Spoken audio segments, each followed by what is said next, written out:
on the panel today, we're just going to go down the line and give me 1 minute. That'll take 10 minutes. Give me 30 seconds on who you are and what your restaurants are and background. So, Andy, you want to start off? Sure. I'm Andy Shalal. I'm the owner of Busboys and Poets and Edenville Restaurant. Perfect. Michael Babin. It's a neighborhood restaurant group, which is Evening Star Cafe, Vermilion, Tallulah, Birch and Barley, Church Key, Rustico, and Buzz. Oh, you took more than 30 seconds. Sorry. Nora Pouillon, chef owner of Restaurant Nord, the first certified organic restaurant in the country. I think that's worthy of a round of applause. The first certified. She was doing it when we weren't even thinking about it. Thank you. Good afternoon. I'm Michael Sternberg. I'm currently proprietor of Harry's Taproom, but it will soon become Market Taverns. Mike Curtin, DC Central Kitchen.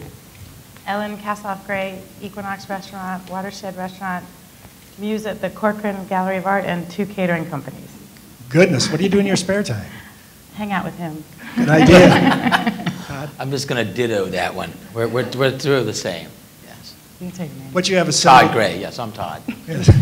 What you have assembled here is one of the preeminent restaurant groups from Washington, D.C., and I have to thank Andrea and the rest of the organization, Animal Welfare, for getting these people up here today. It's quite a challenge. Thank you all very much for coming. I appreciate it. I want to start this off because I'm starting to get upset, not that I ever get upset, but I'm starting to get upset about the lack of understanding that exists in restaurant community between restaurateurs and chefs about what these damn things, these definitions really mean, and how we go about ensuring that the products that we're buying really meet our definitions. And I'm going to just backtrack for 1 second and give you a definition of sustainable so that we can use this as a platform to jump off from. Most of you have heard definitions of sustainability before, but for purposes of this discussion, if a cattle farm is going to be sustainable, in my opinion of a lot of others, I didn't invent this definition, but at first, the farm has to be economically sound. It's got to be able to stay in business, just like any business. If a business is going to be sustainable, it's got to be economically sound. It's got to be profitable, has to be able to move forward on a continuum. Secondly, it has to be environmentally sound, which means that it's regenerative in its use of resources on the planet, so that the planet is left in no worse shape and hopefully better shape as the result of the production practices that business uses.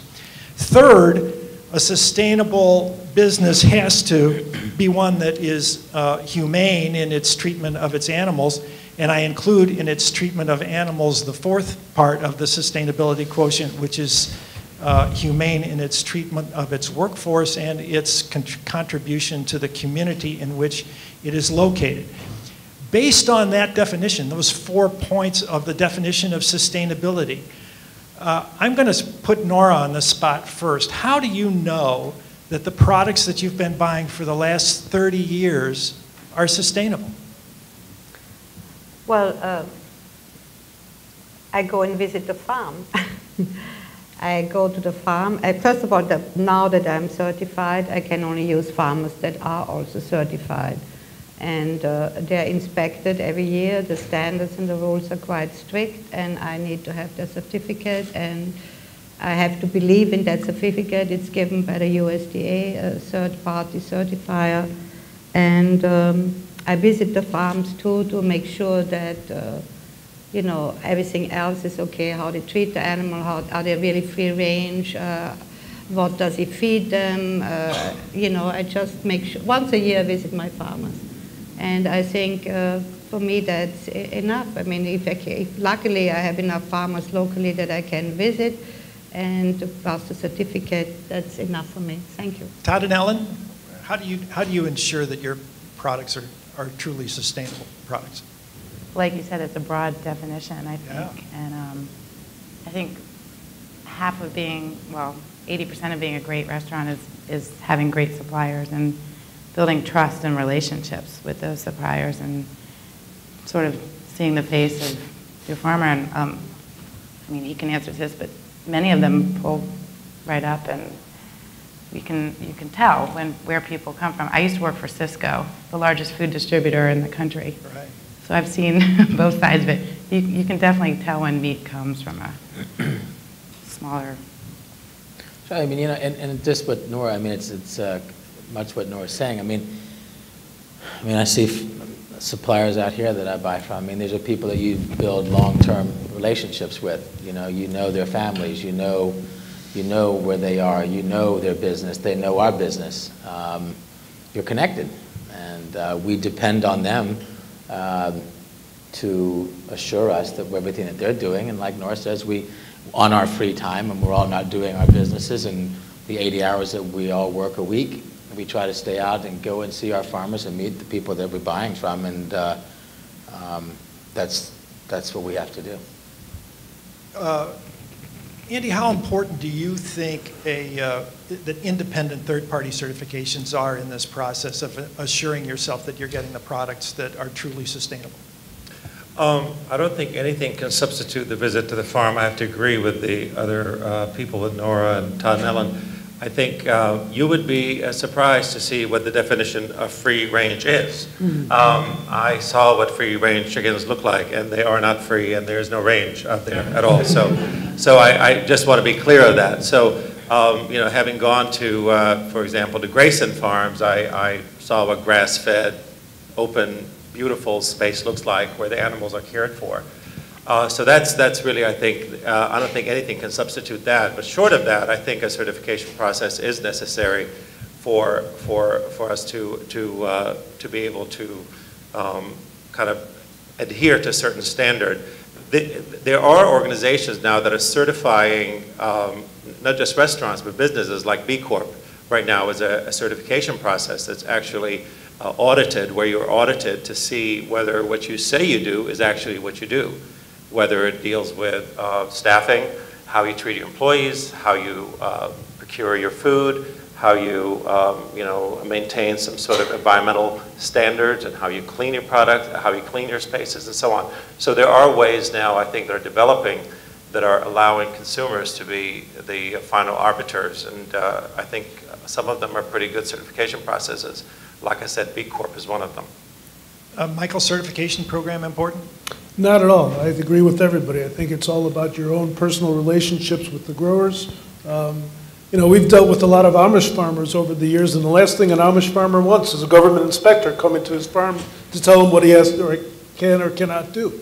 So it's just not important to them, and it's much more important that, especially with the Amish, it's their relationship with God. It's like the kosher hot dog. They report to a higher authority, So that's their certification, right? That's right. There you go. There you go. That's good. Anybody else want to add anything? But, it's not to take distributors out of the mix. Not everybody can, having spent time distributing 10 years doing that, not everybody can buy directly from a farmer and has the time to develop these relationships, and then there's multi-property, units that you have to get food to. So you don't want to be unrealistic and say, okay, everybody buy direct from a farmer. Farmers can't handle all that accounting and all that storage and moving things around the country. So there is ways of making distributors fall into the model, I think, that we're all hoping to achieve in this country. I don't want to use the word sustainable, because I think that's open to interpretation, but distributors can be part of it too. Mike? I think that third-party certifications are really important to the general public. I think we've seen a lot of promising things happen at the grocery store that, as a result of people who don't have a tremendous amount of time to delve into these issues, making split decisions about the food that they buy for themselves and their families. But I think for the people up here, it's important that we go beyond the certification, look into the certification, understand what does it really mean, what does it not mean, and do the things that we need to do, like go to the farms, check them out, and help educate the public. Because as soon as a certification gains market meaning, as soon as it's a perceived value that people are willing to pay for, inevitably it becomes a little bit of a football for moneyed interests. Which is something that's happened with organic, I think, and any certification that actually gets traction is probably you have to watch it and make sure that it stays true. So I'll throw Andrew under the bus. So the animal welfare approved certification doesn't hold a lot of strength with you as a group. I I'm think, just putting it out there. no, I think that holds a lot of weight to me. It does, yeah. So, and I'm just, I'm just trying to glean a little more knowledge personally from this. When you go out to a farm, if it doesn't have an animal welfare approved or a humane animal treatment, you're there, you see the cattle, out in the pasture, they all seem to be alive. There's no, nobody's limping around or bleeding. Are you convinced then that that animal is being humanely treated? I mean, how do you know? That's a really good question. No. For me, I think the answer is no. And it just depends on how far, as a restaurateur, you have a moral obligation. Everybody, I think, involved in this system, everybody who's eating has a moral obligation. As soon as there's a reason why they keep all of what's happening to these animals behind closed doors. Yep. But when you're feeding a whole lot of people, it's magnified, it's multiplied. Sure. So you want to take it as far as you can, and I think animal welfare certification is very meaningful. It's important. What about the production practices? And I'm going to get away from meat for 1 second, but what about the production practices on produce and things like that? We're finding that there's some difficulties in buying produce that hasn't been properly chilled or properly handled and getting it from farm to table. Do you feel that there's liabilities out there that you're willing to accept to be able to buy from a small producer, or do you want to have a middleman distributor or some consolidation practice in between you and the grower to ensure that you're getting high quality product that's not going to be injurious to your staff? Michael?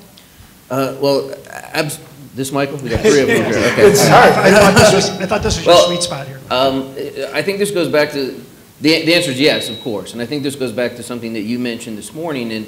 And one of the barriers that we find, and being a recovering restaurateur myself, I understand this is, the time is the biggest asset that we don't have, right?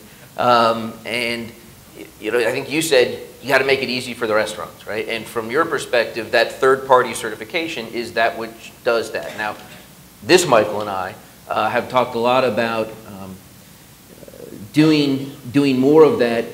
We're doing some aggregating and some food hub work. That's what Michael started with Arcadia. And we see a role for us as being the group that could do that. Now, we do a lot with Mennonites. We're not going to get into a lot of government certification. We're not going to get into government certification. But just like using donated food many, many years ago when people said that can't be done, we wanted to make sure that we were doing it. Could be done, but we wanted to make sure we were doing it in the safest way possible. So we probably have, feeding 10,000 people a day, we probably have a bigger risk than most restaurateurs in this room. And so we have to be crazy careful about that. And then to take that one step further, even if it's just with produce, which we assume is a little safer, we can't be casual about that at all. And then it goes back to the relationships that we have with the folks up on this table and many of the other of our colleagues in the room. But it's important, absolutely. But I think what we really need to do is figure out a way where it is not onerous. But we need to create a system where chefs don't need to visit a farm or the farm all the time. Nothing can replace that, absolutely. We do it. But it's something that we need to get a level of comfortability with where we can all trust one another and work with these growers that we trust. I want to say that there's the NOSB, the National Organic Standard Board, which is an organization that just checks all the time that the rulings are kept, as the standards are kept, exactly as they're supposed to be. And that's a way to have, it sounds weird, but to have a board, inspect the inspector.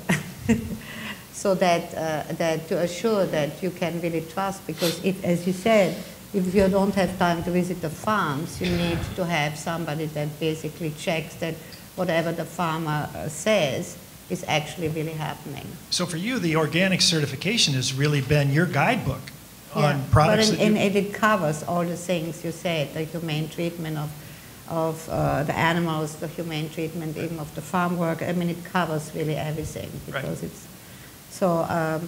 But I mean, they needed also to have a board to, to checks on it if it's really true and if it really keeps up the standard. And many of the things, of course, the government wants to change, and so they're the little police for the government too. Just from our standpoint, when we walked our walk to try to find a sustainable beef product at 500 pounds a week, we gravitated towards the American grass-fed certification because we found it exceedingly difficult to visit all of the properties that were out there and making product available. And I have to tell you, I think that there is a very, very small minority of individuals that are out there in the cattle raising business and in the produce business that will say one thing and do another. And unfortunately, you can see living proof of that in what the giant agribusiness commodity beef producers are trying to use as marketing techniques to try to sell to restaurants. I think that, it's borderline unethical what some of these organizations are doing in defense of the commodity beef program. So I guess it boils down to caveat emptor again. You have to really be aware of what it is that you're buying and try to make sure that you have your safeguards in place to make sure that the product that you're getting is indeed what it is that's being promised, number one, and number two, that it's done in a healthful manner.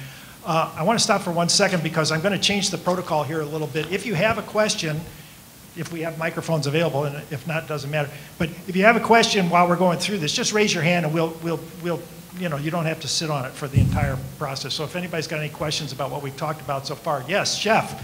I know, he's Chef, I swear. As we're talking about this, I mean, there's the menu law that exists. There's nothing that pertains to anybody watching these things. I mean, if you put on your menu that it's Black Angus, Angus Society comes by and tells you to take it off their menu or you're going to be in trouble. Is there nobody that watches over these things? Well, here, what you're talking about is certified Angus beef, the CAB program. You cannot use that term unless you are in fact buying certified Angus beef. But to use Black Angus, anybody can use that term just about any time. I think in your packet there's a great discussion about the very use of those terms and how misleading they are. And I want to tout this one more time, this food labeling for dummies. Because it's my contention that most chefs and restaurateurs out there are dummies when it comes to understanding what the definitions really are and what is in fact a federally regulated term versus a term that has little or no meaning or can be twisted to mean whatever it is the supplier wants.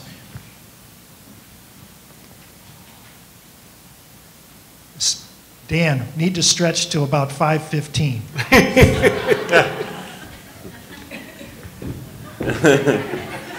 Hey, Dan, All right, as long as you're Mike, looking for filler, as long as you're looking for filler.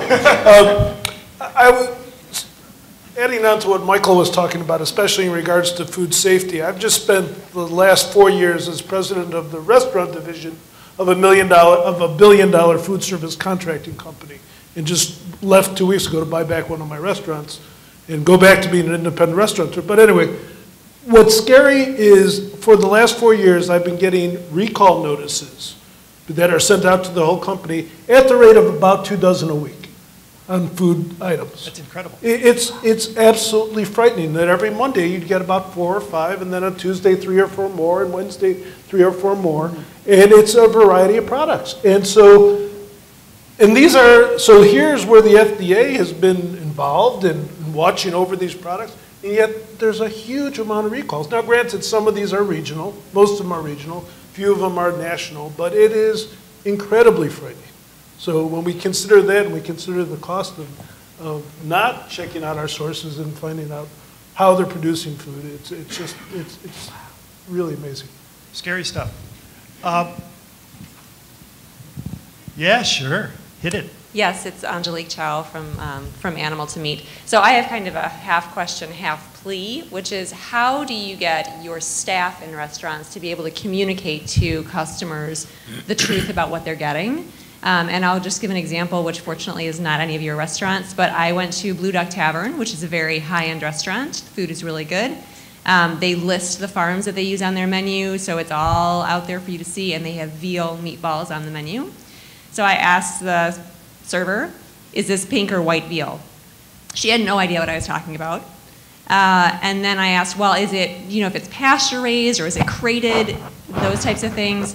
She still had no idea. She said, I'll go back to the kitchen. I thought, okay, well, she'll at least get me the answer from the kitchen. She came back and said, oh, it's the very nice veal. It's the good stuff. They do a nice job. Am I supposed to trust that? How do you get your staff to kind of give the right message, and what are your perspectives on that? Well, I might say something. We do, and I mean, it's I don't know that everybody can do it, but just like we can sit here and talk about this, and we're fortunate enough to have been there and to know these farmers and to know these people and the people that we're buying from. You have to get your staff, and we bring them into the restaurant, and you do staff lineups, and you bring pictures of the farm, and you show them, and when their days off, you say, hey, you guys want to take a ride to the Plains, Virginia? We quiz them. And go hang out on a farm and go meet them, and they might hang out, and maybe they have too many beverages and stay in the Plains for the night. Who knows? But it's something that you have to get them to get close to. You have to educate them, obviously. And also, staff want to work for a restaurant that is responsible in this manner. And our staff is quizzed on a regular basis, written, that they have to know what they're serving comes from and to be able to talk about it. And it is okay to have to run back to the kitchen to get an answer, though. That does happen. But it's our responsibility to teach our staff. So it falls on the management of the restaurant, not the servers as much. The responsibility should be up here. And I'm sure Brian would be mortified if he heard that question. You should call him. I think there's also a credibility of the restaurant that if they're claiming to be buying direct from farms and buying quality product, and it's a quality restaurant, there's an integrity to the restaurant that you shouldn't, as a consumer, you shouldn't have to question it. And we shouldn't have to make a big deal about it other than we believe this is the product that tastes best, or, Here's the issue that I'm facing, and it's a very real issue. I've been doing this sustainable beef in my restaurants for over 2 years now, and just last week, 2 weeks ago, I had to ask the question, is the term antibiotic-free a regulated term? And the answer is no, it's not. And I was confused by it, because how do I go back and determine whether the product that I'm buying is in fact antibiotic-free? Because a lot of people claim with their price. A lot of ranchers are claiming antibiotic-free. We talked about this ionophores issue today. I swear to goodness, do you think 9 out of 10 chefs have ever heard the term ionophore, much less antibiotic? I'm serious, microbial. I mean, these guys are cooks. Well, and grass-fed can be just grass in their feed. They don't. If you see something's grass-raised, it doesn't mean they're out in a pasture necessarily. Right. It is. You do have to be aware of what you're buying, because all they have to do is physically put grass into the feed, and they can call it grass-fed. Sure, absolutely. So my point about all of this is a well-intentioned chef or restaurateur may, in his heart of hearts, believe that he is selling you pasture-raised veal, and he may be absolutely clueless as to what the truth is about the product that he's serving. And I think this is very dangerous, and a problem that we need to move through as we continue to expand what I hope will become a much larger fraction of the sustainable beef industry, that more and more of this comes to light for people to be able to give the right information as opposed to something that's just a guess. And if I could add, it's okay not to have the answers to everything. I mean, sometimes I think this is a relatively new movement that's taking shape now. And it used to be the word natural was like, considered a good word. Now you see the word natural, you want to run the opposite end, because that usually indicates somebody's trying to pull something over your eye. So I think we have to sort of give a little bit of room. If there's a really good intention on the part of the restaurant trying to move in that direction, we should encourage them and not try to find flaws in every mistake they make, because there aren't going to be mistakes. That waiter may have been off that day when those lineups were happening, and you know, and it's possible. I mean, I know that happens. The reality is, you know, restaurants that are really committed to this kind of thing, oftentimes are doing the best they can, and they need to constantly be coaxed to go further and further and further, as opposed to having this sort of, you know, gotcha kind of approach to this process, because it is so, you know, difficult. I mean, I didn't find out about free-range chickens, that really they weren't free-range till I went to visit. And it wasn't until somebody said, have you looked into your chickens whether they're free-range or not? And I thought, it says free-range. They look happy on the picture, you know? So but clearly, you know, when I went finally to visit the farm, I realized that, you know, the terminology is so weird and so uninformative, really. So it's a learning process. So pretty soon, I would hope that there'll be something that'll say, really free range, you know, or something like that, so that the consumer can understand what they're buying as well. Because if you're, I mean, this group I imagine is a very sophisticated group of people, but most people walk in, see natural beef, they think, oh, I'm getting this wonderful, you know, meat from this wonderful space. But the reality is, they may be the complete opposite of what they're expecting. And this extends not only to beef, but it goes into poultry and eggs and cage-free my you-know-what. I mean, it's nightmare. Go ahead. One of the issues that have totally addressed either is to my horror, I discovered that USDA certified organic vegetables come from China. How do we answer that? Yep. I mean, we go through all this effort to get our certification and then yet again we come from China. Where are we going? Sure. Think of the food miles there, huh? I think it's easy to answer. I think because there's such a big demand and big companies like Walmart and Costco want to have organic products too, and there are just not enough organic farmers in this country. And so these big companies made contract with Chinese agricultural businesses that they would bring somebody over to check, to teach them how to be certified organic, and that was the USDA inspection comes in. But it's like with, unfortunately, with everything else, you know, if there's not enough available or not the price range that consumer demand, you know, consumers that go to stores like Walmart and Costco, they want to pay the cheapest possible price. But if you pay the cheapest possible price, it's not enough for an American farmer. It can sustain maybe a Chinese farmer, but it can't sustain an American farmer. That's why this happened. Before we get to this question, I think this brings up a very important topic that hasn't been vetted yet, and that's the intrusion of major players like Costco, like Walmart, into the organic and sustainable market to buy up, Cisco buying up huge tracts of, or contracting for huge tracts of sustainably produced organic produce. But you leave local out of this. I mean, you're talking about sustainable and organic, but that's only part of it. You have to bring in the local aspect, because that's the only way to guarantee that your organic vegetables are not coming from China, is if they're from Virginia. Cisco has in place in the Chicago region what's called a Lower Lakes program of sustainable products, that they have their own protocol in place and it's a fairly thorough system of self-certification, of self-monitoring their production to ensure that the products are in fact sustainably grown.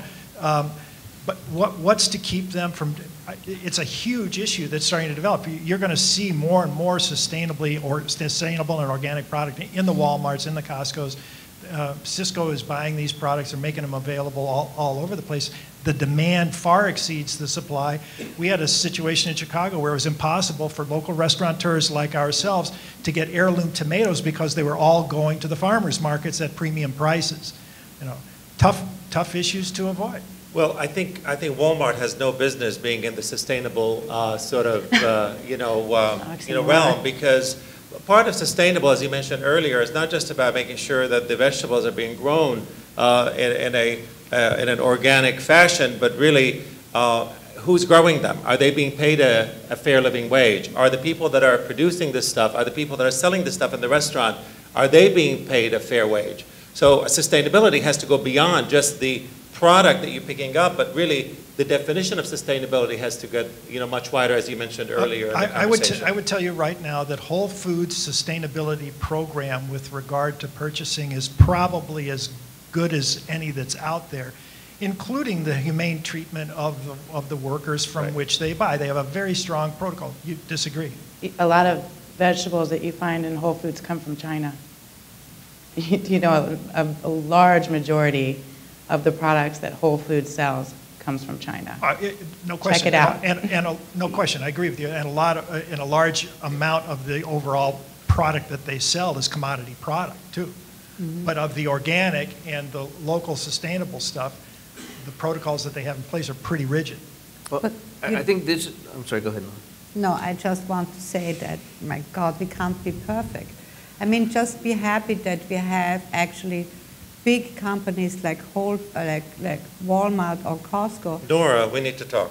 I love it, conflict on the stage. That want to provide healthy food to the masses. The biggest criticism is always that money. Organic food, local food, seasonal food is unaffordable by most people. So why not be happy that it's not perfect, but it's a little baby step in the right direction. I mean, then the people that work for Walmart and the people that work for Costco, they should get together and say, okay, you have now good food, why don't we have good wages too?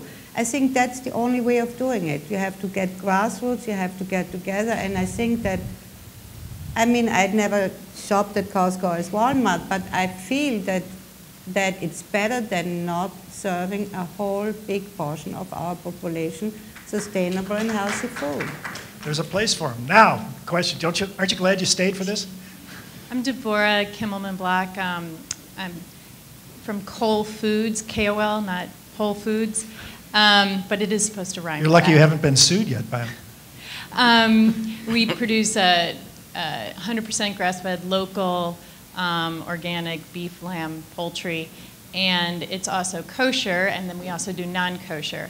But the non-kosher we're starting to sell wholesale, and I wanted to make two comments that I think you all could help with in terms of like pricing and also making this accessible to you. One is, and I know this has been brought up by other people before, but of course, purchasing the whole animal. And I'd love to hear your comments on that. But the other is, and I think this is probably even much more easy than buying the whole animal, is buying it frozen and not fresh. And I have come up with a lot of issues specifically with restaurateurs who want it fresh, fresh, fresh. And when you're coming from a small producer to have like this much of one cut and have it be fresh and every week and all that is really, really impossible and makes it very expensive, and it makes it probably too expensive for you. However, at the same time, so I know that there's a quality issue that I get, I hear from restaurateurs a lot. But my personal experience with like flash freezing and I mainly sell retail direct to customers, I don't hear a problem with it. The biggest problem I hear is that it's a pain to defrost. But, I mean, considering the logistical issues around selling fresh versus frozen, like that doesn't seem a big enough issue to really combat, especially with how well frozen meat is quality-wise today. Todd, where are you on fresh versus frozen? Well, it's interesting because I had a small farmer call me and said she had two small lambs. It's a small scenario, but it goes exactly with what you were talking about. And she had two lambs. So I have two lambs with the frozen. Would you want to wait? Would you want them, or do you want to wait for the fresh ones in December? I said, I'll wait till December.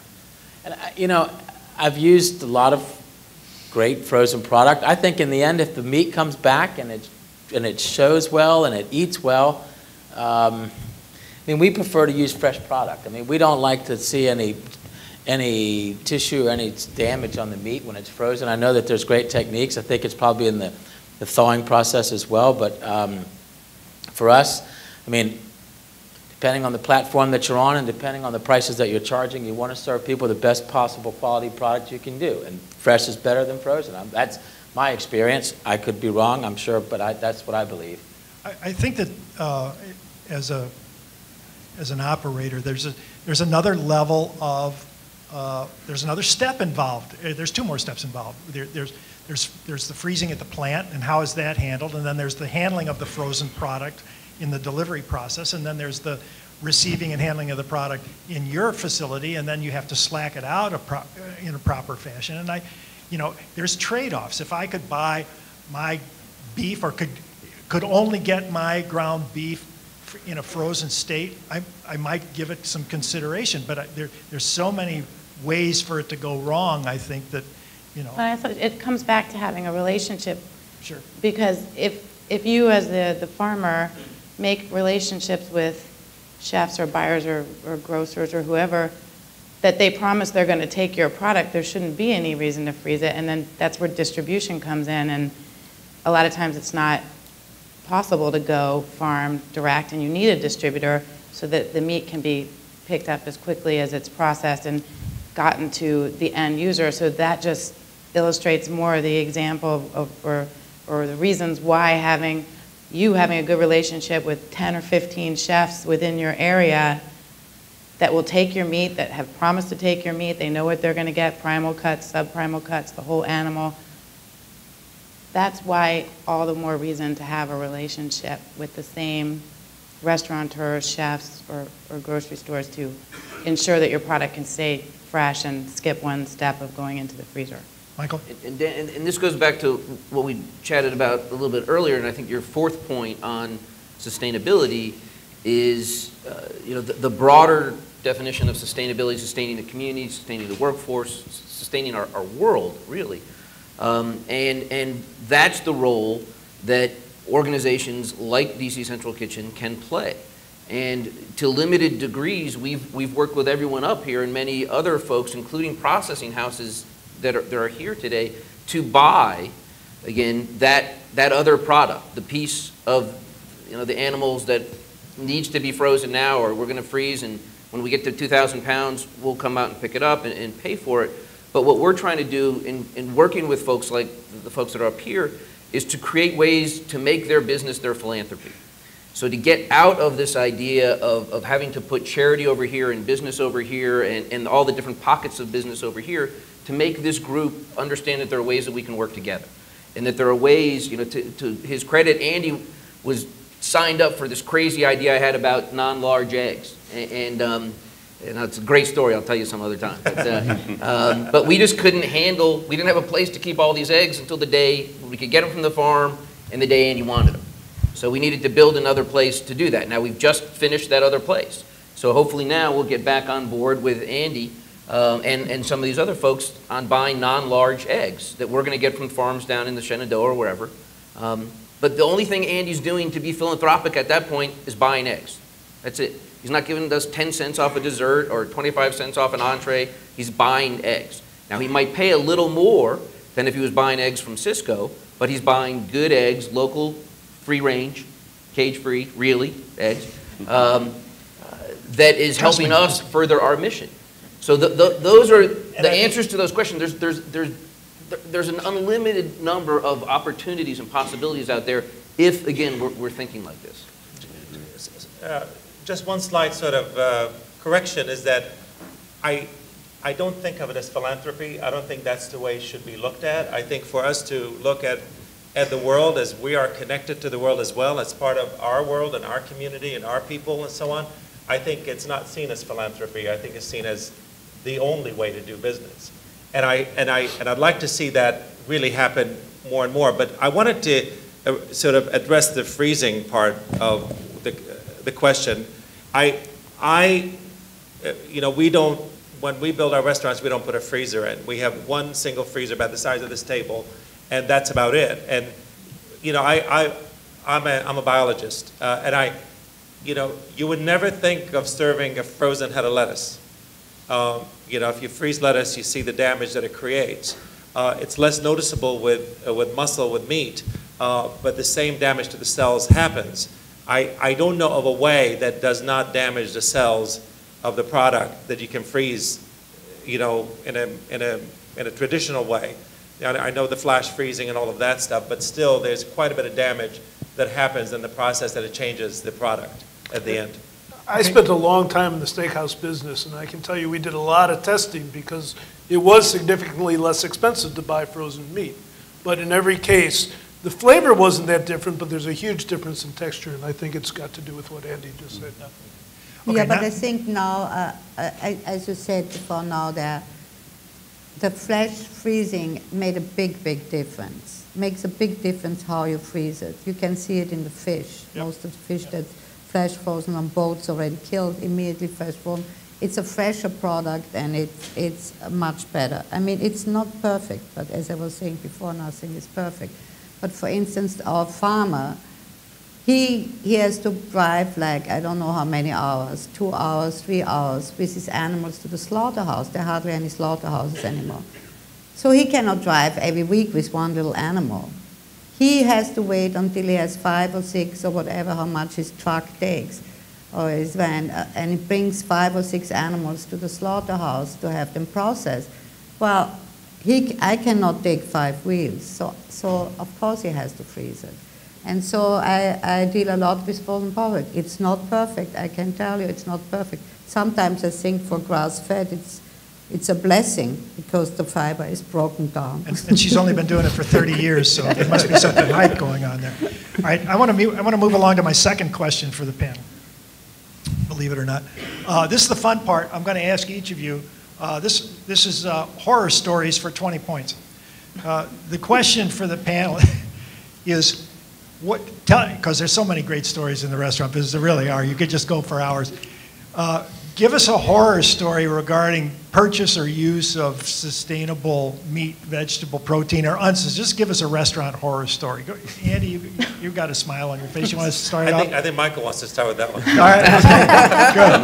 Most of our horror stories have to do with employee misbehavior. Exactly. Right. That's more fun to talk about. Okay, let's go for it. Drama. No, I mean, the typical situation, the problem, it's not a horror story, but the problem with sourcing these products is, unreliable supply, distribution problems. We've had several farmers that we really, really like. We try to use them at multiple restaurants, and they won't drive the extra mile down the road to make that next delivery. They just have a mental block about it. Won't do it. Because it's traffic in Washington. Yeah. My horror story is with Mike and Michael about the extra large eggs. Michael called me. He says, "I've got some cage-free eggs, amazing cage-free, organic cage-free eggs, extra large, just slightly higher than the price you're paying now for regular eggs." And I thought, sounds really too good to be true. So it turns out that if you actually extra large eggs are cheaper than large eggs because they're not standard. Isn't that interesting? Even though you get more egg. So we use them to scramble, so it really doesn't matter, So we're trying to make this arrangement happen, and it became an issue of distribution. So I convinced my staff that Michael is for real, that this is really going to happen.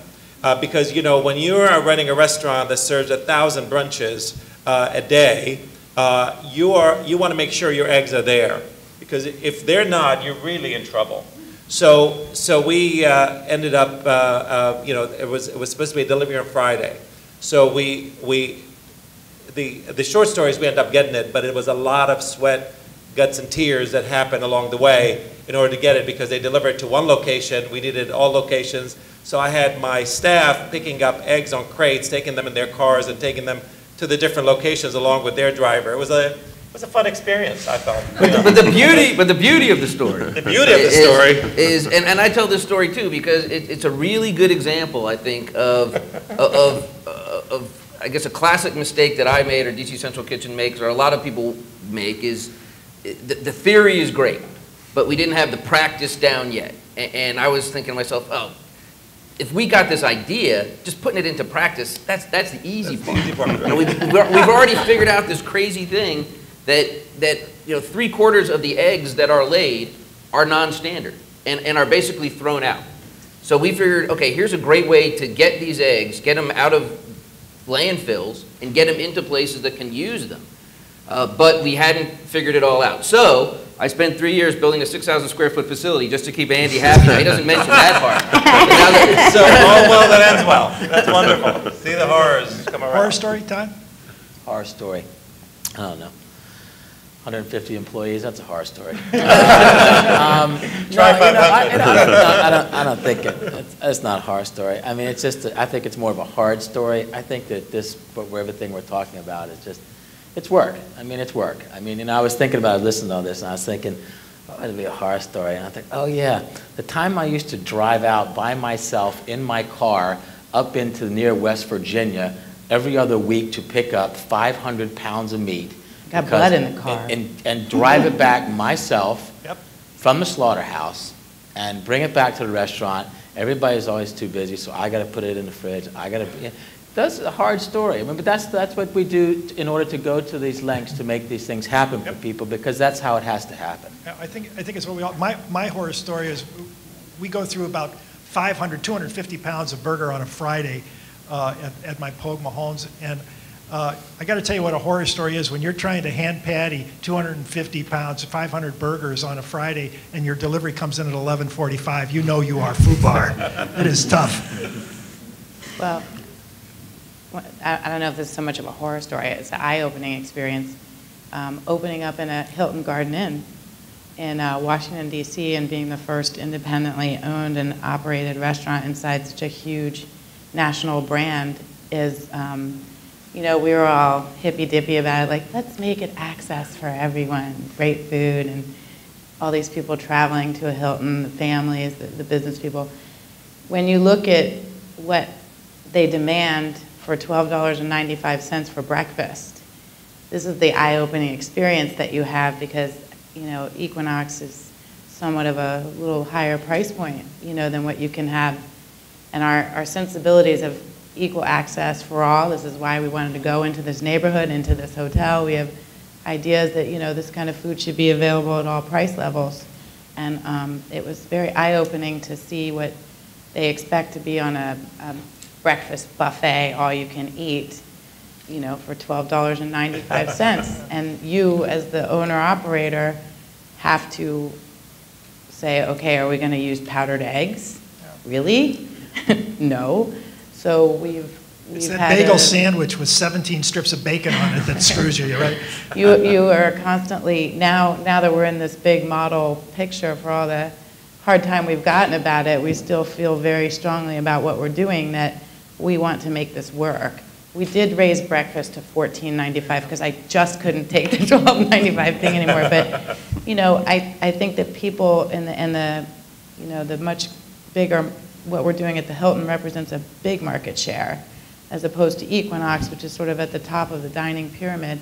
I think as restaurateurs, we have to recognize that there is price levels out there, but you have to find the way to make it work, not just for the foodie elite that can afford to eat $60, $70 meal. You have to make this available to people who want to wake up on a Sunday morning and not spend a lot of money, and they have their kids and they want to go to a breakfast buffet. Are you making local and sustainable product available at that price point? I wouldn't say every single thing. And look, we still buy from Cisco. I spend a lot of my Don't we all? Life there, right? I don't want to, if anybody's here from Cisco. Stockholders, actually. I know. I think that they have very much a purpose, and distributors have very much a purpose. But we are slowly making this happen at Watershed. It's not easy. You can take a lot of flack for food consistencies. Critic can walk in any day of the week and say, well, it tasted different on Tuesday than it did on here. Well, we as a chef and a restaurateur, we have to try different products, and it doesn't happen overnight. This is a serious process. So we're taking a little heat for it in the meantime, but that's okay, because 5 years later we'll figure it out. But so yes, the product mix is changing, and it's difficult. Anybody horror stories? Quick. You must have 100. It's actually a heartwarming story in some ways, but several years ago I was looking for a bison producer in Virginia, and I drove out to this family-run bison farm and went and visited the family, and they had just were rebuilding their farmhouse and were all living in a one-room building. There were like 7 kids and the parents, and the pigs had broken out of the sty and were living on the front porch. And so I go visit them, and they're just a really wonderful family. We had a great afternoon. Their bison product was great, and I really wanted to buy from them because I knew it would help them, it would help my restaurant. And I called them week after week for months and never heard anything from them. And then finally, 5 months later, I get a call, okay, we're going to deliver 1,600 pounds of bison to you tomorrow. I was like, what am I going to do with 1,600 pounds of bison? But Got a freezer? a big one, right? It's just, you know, this is where there's a disconnect between the producers and the restaurants, is that what are we going to do with 1,600 pounds of bison all at once? So, you know, it didn't work. And then I said to them, well, okay, that'll last me X number of weeks.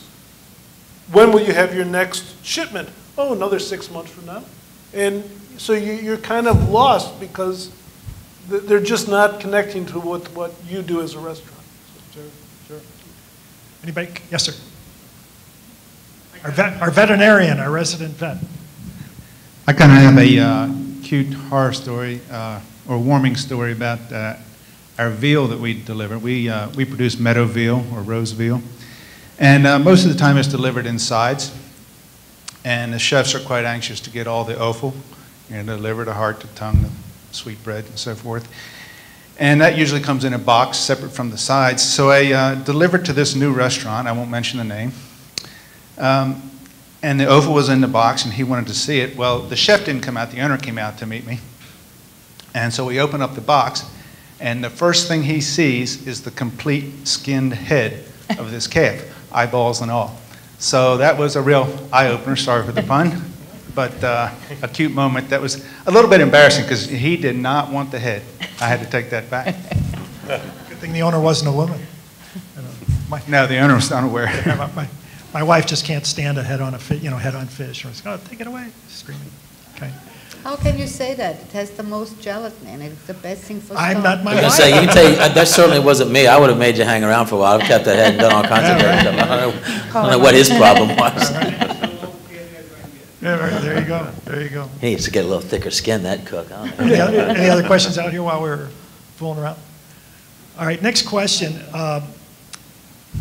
I've got is, excuse me, we're just, nobody knows where the hell we are in this recession. We've just been through 2 terrible years of recession.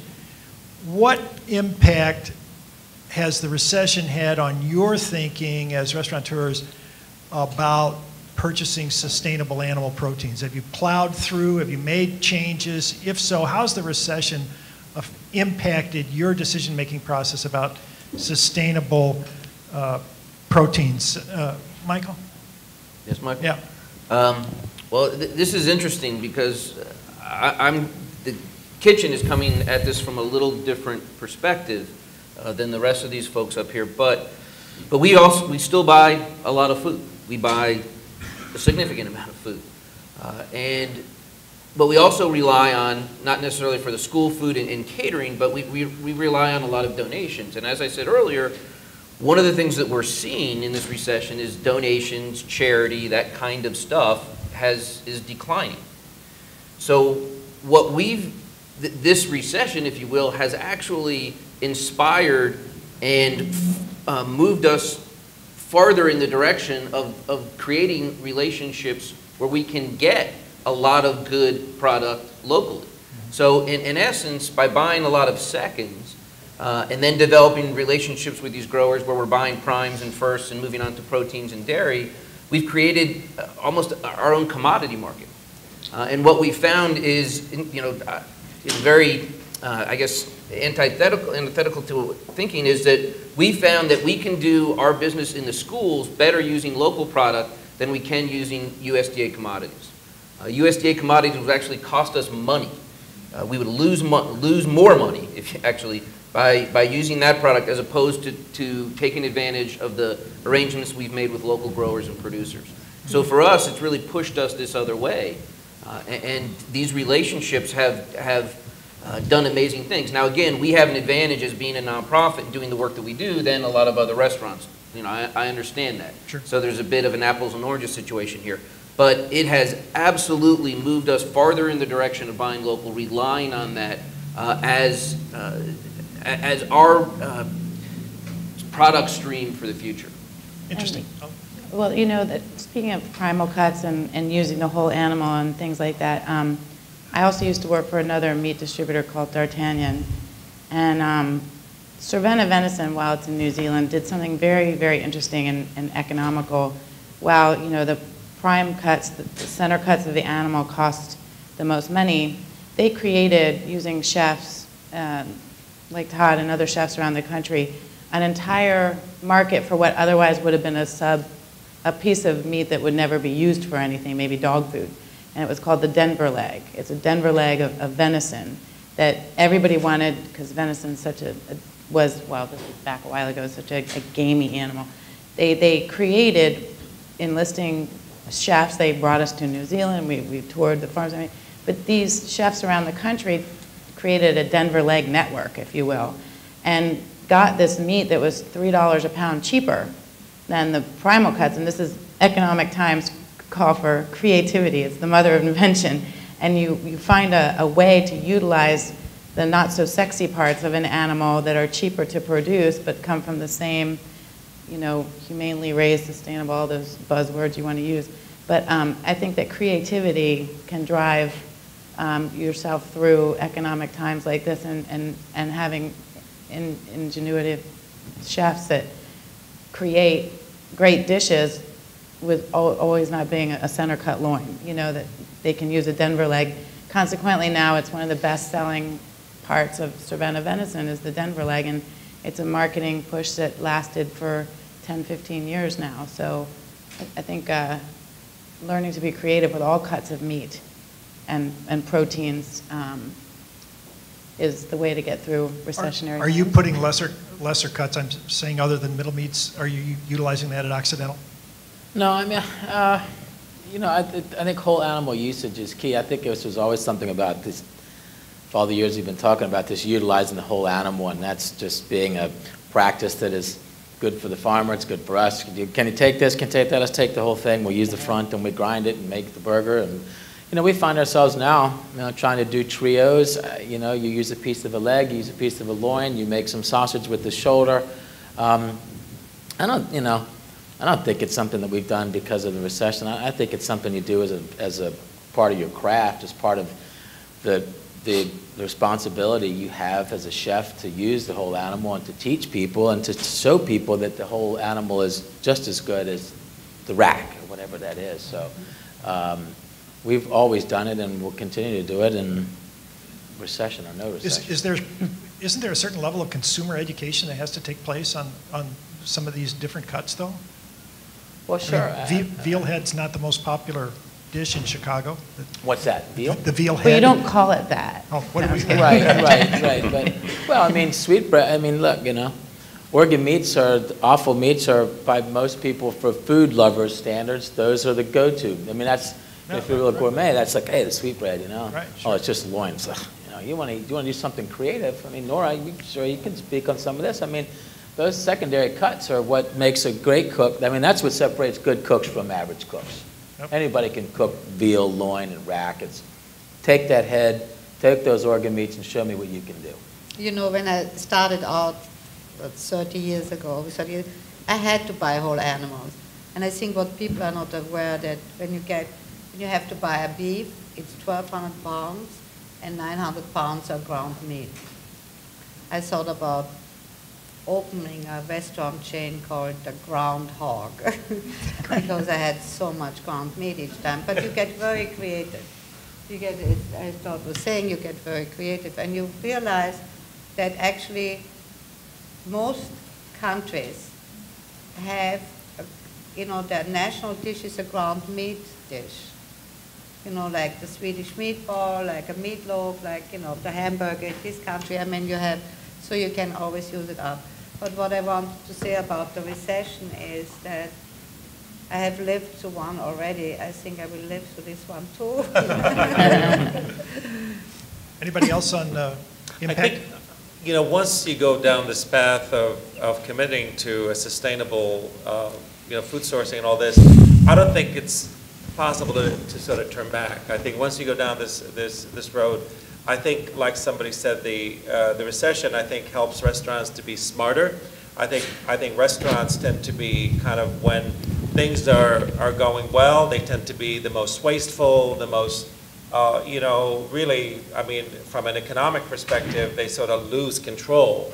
And oftentimes the consumer ends up paying because they're willing to pay higher prices. Once the consumer starts tightening up their pocketbooks, that forces the restaurant to become much more aware of you know, waste, how they get the product, how to use the product, and so on. So I think it's actually been, in many ways, a very positive thing for the industry, because it really was getting out of control, and there were just too much going on and really not very good quality out there. I think it's not a bad thing. I'd say, you know, well, one thing is, I think we're all fortunate to be in the Washington, D.C. market. The economy has not hit us the way that it has, you know, most parts of the country. Government never shrinks, does it? No, when times are bad, Depends. maybe spend more money. But I think, and you know, I don't have any evidence to back this up, but as Mike was saying, obviously commodity prices have been going through the roof for a combination of reasons that are hard to track at times. And I've wondered, I mean, once you're already in the local food, the sustainable food niche, then you're already acclimated to a pretty high price. I think my guess would be, if there was some way to actually calculate sort of a bellwether small farm in this area price, I don't know, you couldn't do it, but that those prices have stayed pretty stable. And we've seen the other, you know, the staple goods really go through the roof. So in some ways, I think we're in a good place. You know, the people who are doing this kind of food overall. Thank you. Very quickly, any questions to wrap it up? Yes, ma'am. Coming your way. You're a quiet speaker. There you go. I just wanted to say I'm Molly Peterson. I'm with Flavor Magazine. I'm also with Mount Vernon Farm. My husband and I manage a farm. And as restaurant owners, I want to thank you for taking that step, because I know if I'm going to go to a restaurant, and let me tell you, I don't make a lot of money, but if I'm going to go to a restaurant, if I'm going to go, I will choose a restaurant that sources locally. And I'll choose it for a few reasons, one of which, I know it'll taste really good. I know that I can trust those restaurant owners and the chefs because I know that they took the time to source that, and they know their farmer. And I also know if I see a farmer's name on that menu, I'm so proud because I know them. I can go to their farm and I can ask their questions. So as a consumer and as a farmer, I want to thank you for being leaders in this movement, because we all need to do this together. It will take consumers, it will take restaurant owners, it will take distributors, it'll take everybody, but we all have to support each other. So, not really a question, more of a thank you. I can't top that. A great way to wind it up. Thank you very much, panel. We appreciate it.